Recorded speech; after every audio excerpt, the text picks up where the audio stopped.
Hello everybody, Jose Rodriguez here. It is May the 13th, the day before Mother's Day. And I want to wish all you mothers out there who are watchers of my videos a very happy Mother's Day. You guys deserve it. You are the queens of the world in my eyes.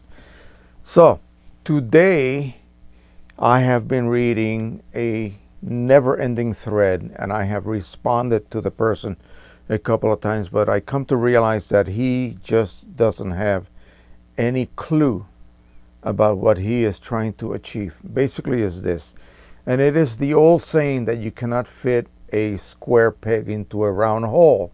Well, you can if you make the pegs small enough and you only touch the corners of the square peg in that round hole. Basically, this refers to a subject that I've done several videos already in the past, and that is taking your image and setting it to the correct ratio so that it can be printed on a paper of specific dimensions. Say you want to have equal borders and you have an image that's basically not the correct ratio to that paper you're trying to use. And I'll use a very simple analogy. What he's trying to do is this: he's trying to print a 13 by 26 panorama. Why? Because that's the max that most Canon printers of the 13-inch capacity can produce. So he has a panorama that is more like a 4:1 ratio. So that would be like 5 inches by 20 inches.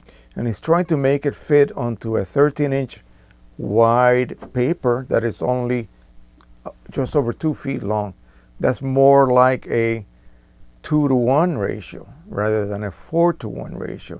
And he just does not get the concept that if he zooms to fill so that he can fill that 13-inch height or width of that piece of paper, he doesn't understand why the ends get cropped off. Of course they get cropped off. The workflow to be able to do a panorama to a given size, and let's for instance choose the P800, which is capable of 129 inches total length. Okay, I believe that's more than 10 feet just about. Okay, so say 17-inch by 10-foot panorama. So you would take that 17-inch width and divide it into the total length and you would get a ratio. So that's the ratio. You have to crop that image or stitch multiple images together so you can come up with a given length, so much by so much, that would equally and perfectly fit your final paper size.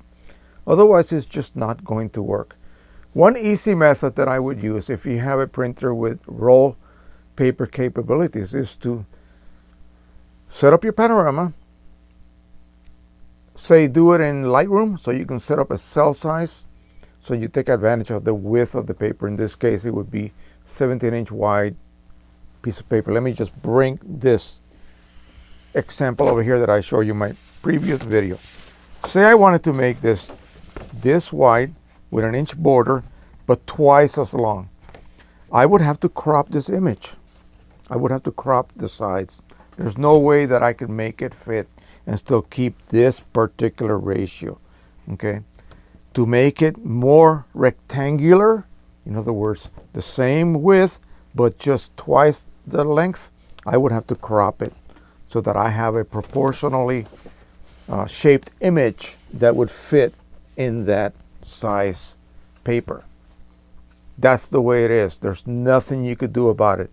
You need to crop your image to the final ratio that you're going to use, or paper that you're going to use, the paper dimensions. And in Lightroom is easy. You just set up that cell size so it just gives you a nice 1/2-inch border, for instance, and load the image. And if it doesn't quite fit, if you have some white borders here and there, just click on zoom to fit. Once you do that, it will zoom it larger so that it fits one of the dimensions in that cell space. And then you can shift your image by just using your mouse to get the best composition, but it's going to have to be cropped. There's no if, ands, or buts about it. That is just part of the game. You have to crop your image. So unless you have a camera that has a panoramic sensor of a specific ratio, there's no way you're going to not have to crop an image. I have done panoramas not even by stitching, just simply by cropping a high resolution image to a certain ratio. And then I fit that to my particular paper size. You could do a 10-inch by 40-inch panorama. That would be a 4:1 ratio. So you would have to set your crop tool to crop that image at a 4:1 ratio.